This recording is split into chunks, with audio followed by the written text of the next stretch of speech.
중동 분쟁으로 얼어붙었던 투자 심리가 하루 만에 살아났습니다.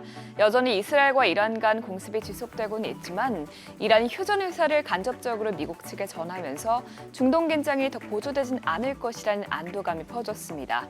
다만 이스라엘 쪽에서 이란의 협상 제안에 아직 시큰둥한 만큼 한동안의 지정학적 갈등이 계속 이어질 수 있는 점은 주목해 봐야겠습니다. 그럼 마감 상황부터 보면 오늘 3대 지수는 모두 큰 폭으로 올랐는데요. 다우지수는 0.75% 올랐고요. S&P 500 지수는 0.94%, 나스닥 지수는 1.52%로 가장 크게 상승했습니다. 위험자산 선호 현상이 강해지면서 빅테크 기업들은 모두 오름세를 보였습니다. 대부분 1% 넘게 올랐고요. 엔비디아는 멜리우스 리서치에서 AI 데이터 센터의 전체 시장이 투자자들이 생각하는 것보다 훨씬 더 클 수 있다면서 엔비디아의 목표가를 $205로 제시하자 오늘 2% 가까이 상승했습니다. 시총 6위부터다 보면 특히 메타의 상승세가 눈에 띄는데요. 메타는 자사 소셜미디어 왓츠 앱에 광고를 도입한다고 밝히면서 매출 증진에 대한 기대감에 오늘 3% 가까이 올랐습니다. 테슬라는 미국에 이어서 중국 정부의 자율주행 규제 완화 방침에 상승했습니다.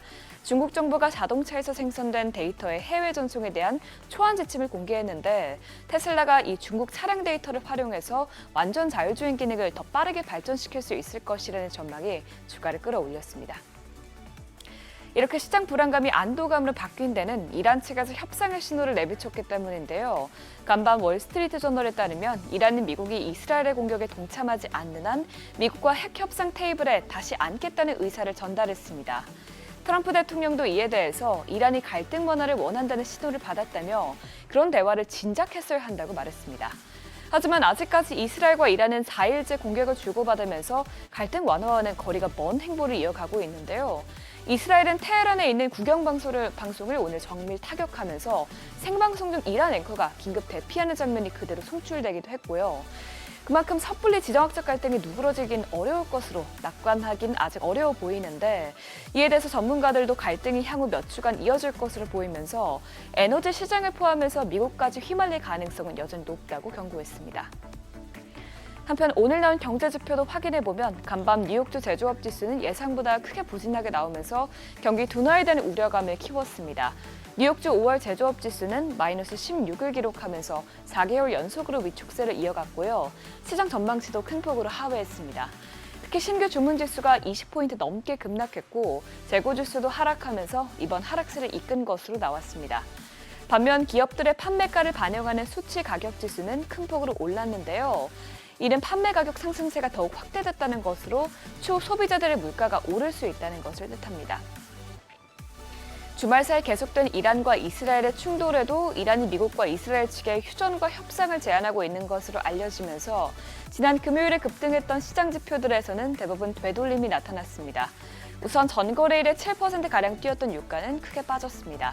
어제 선물 시장에서만 해도 이스라엘이 이란의 에너지 시설을 공습했다는 소식에 유가가 $78까지 올랐지만 가장 중요한 석유 수출 시설은 공격받지 않았고 호르무즈 해협도 봉쇄되지 않을 것으로 전망되면서 유가 상승에 대한 불안감이 크게 가라앉았습니다.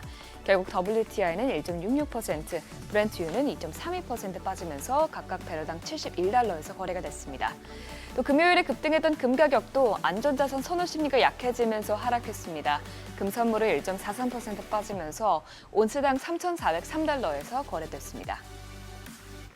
국채금리는 등락을 반복하다가 장 후반으로 갈수록 상승폭을 키웠습니다. 개장 직후에만 해도 오늘 공개된 경제지표가 부진하게 나오면서 국채 수익률이 하락했었는데요. 전반적으로 오늘 안전자산 선호 심리가 약해지면서 국채의 매도세가 커지고 또 연준의 금리 결정을 앞둔 경계감도 일부 작용하면서 상승세로 전환한 것으로 보입니다. 간밤 10년물 금리는 0.02%포인트, 2년물 금리는 0.01%포인트 상승했습니다. 지정학적인 갈등이 길게 이어지지 않을 것으로 보이면서 비트코인은 상승 흐름을 지속했습니다. 전거래일에 10만 5천 달러 선에서 등락을 반복했던 비트코인은 오늘 오전에는 10만 8천 달러까지 올랐고요. 현재 업비트에서 원화로는 1억 4,800만 원대에서 움직이고 있습니다.